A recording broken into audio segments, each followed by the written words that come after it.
Haven't you ever wondered about the reason why and how Coca-Cola has gained global acceptability without little effort in advertising for its product? What could be the secret? How does a carbonated drink company span more than 3 centuries maintaining top spot among other brands without having a secret? There's been a lot of accusations, but we're about to uncover the dirty business of Coca-Cola. Are you ready for this?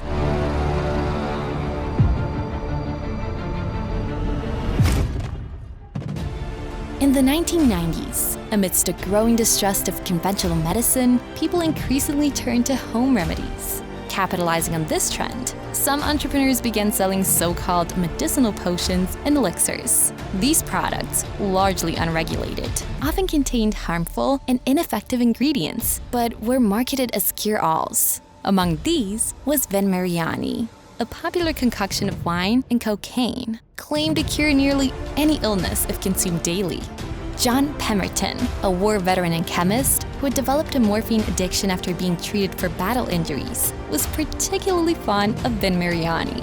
Believing it helped him manage his addiction, he was inspired to create his own version. In 1884, Pemberton launched French wine cola, similar to Vin Mariani, but with additional ingredients. However, with the advent of Prohibition a year later, alcohol was banned, and Pemberton adapted his formula by replacing wine with carbonated water and adding a significant amount of sugar to improve the taste. As the product evolved, it needed a new name.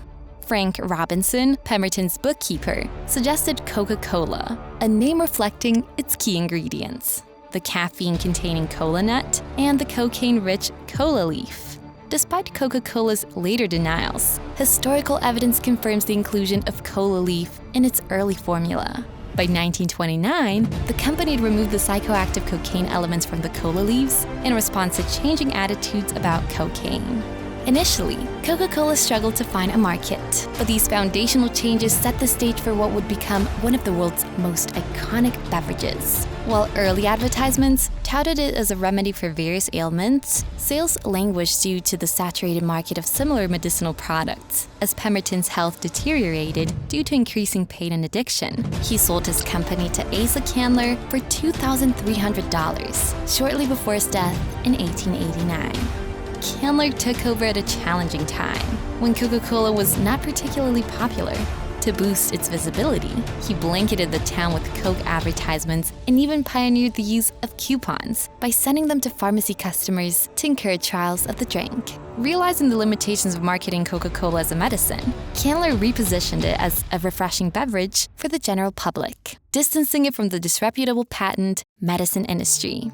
Under Candler's leadership, Coca-Cola's marketing strategies became revolutionary, involving massive advertising investments, celebrity endorsements, and iconic campaigns like Santa Claus ads during Christmas. These efforts significantly transformed Coca-Cola's image and boosted its sales. Candler's decision to allow bottling, initially seen as insignificant, turned out to be profoundly impactful.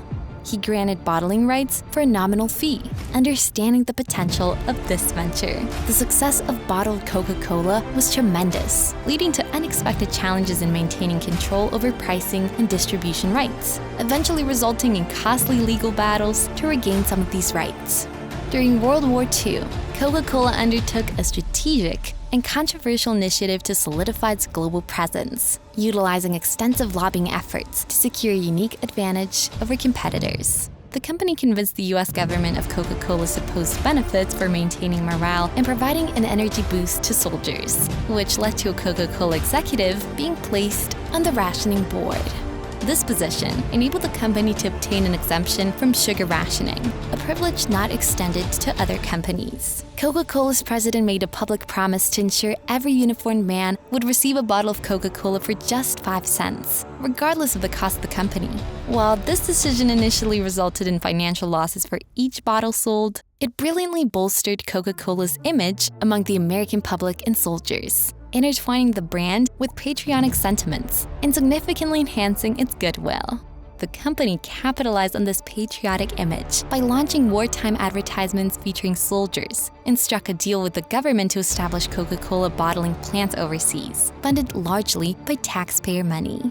This not only extended American cultural influence, but also facilitated Coca-Cola's rapid international expansion. During the war, 64 Coca-Cola bottling plants were established globally, effectively using the US military as a distribution network, which introduced the brand to new international markets. Coca-Cola's history during World War II illustrates a complex dichotomy between maintaining a patriotic American image and engaging in controversial operations overseas. In Nazi Germany, Coca-Cola managed to sustain its market presence by adapting its branding to fit the regime, even incorporating Nazi symbols and distributing the drink at Hitler Youth rallies. As the war imposed stringent trade restrictions, Max Keith, the head of Coca-Cola's operation in Germany, innovated by creating a new beverage named Fanta.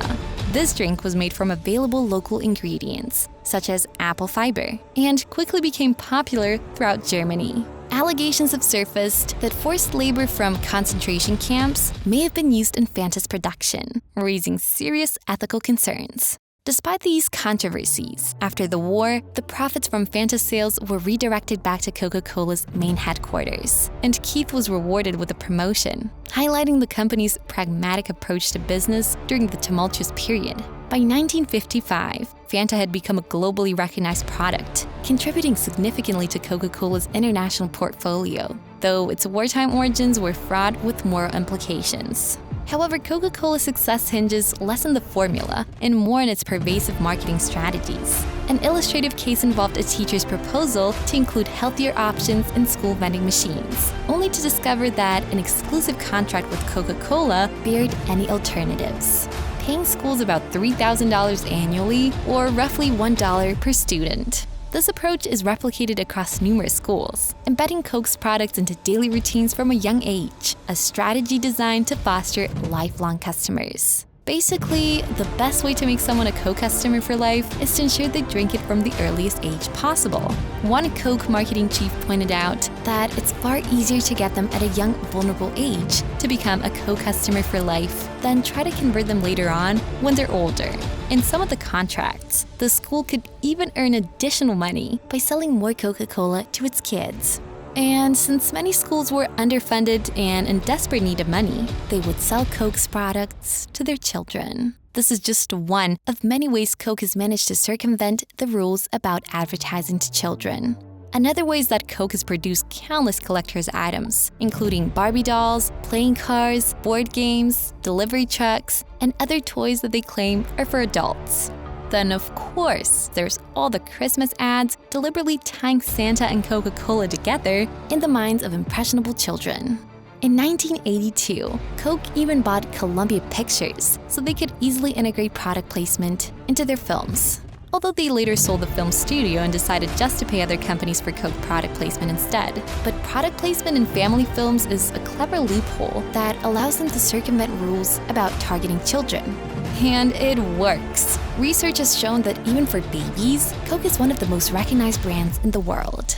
But back in the 80s, a problem was emerging for Coke. More and more data was piling up about the negative health effects Coke was having. There had always been concerns about Coke rotting your teeth, but new data was showing the serious effects Coke was having on obesity, diabetes, and a string of other health issues. For example, one study of children found that even just one extra sugary soft drink a day gave them a 60% greater chance of becoming overweight. Another showed that if babies are exposed to a high intake of sugar, they will be conditioned to depend on sugar for the rest of their lives. For a brand that is built upon its image of wholesomeness, it was a major setback being so directly connected to such a wide variety of health problems, especially since Coke was actively pursuing a strategy of offering bigger and bigger portion sizes of its drink. It also didn't help that the drink contained caffeine.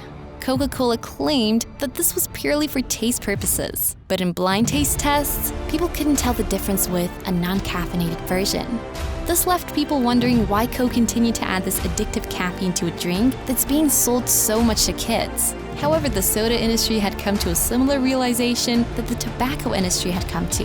It's easier to cast doubt on science than debate on policies because you can always just claim that more research is needed. So, behind the scenes, Coke was pouring hundreds of thousands of dollars into studies to cast doubt on the connection between soft drinks and obesity and diabetes. Unsurprisingly, the studies paid for by Coke generally claimed that Coke wasn't causing many health problems. But what do you think about Coca-Cola as a product and a brand? It may not matter much that Coca-Cola still remains the favorite of so many despite the controversies. We now have something to say. I told you so. Did you enjoy watching this video? Like, comment, and subscribe for more videos.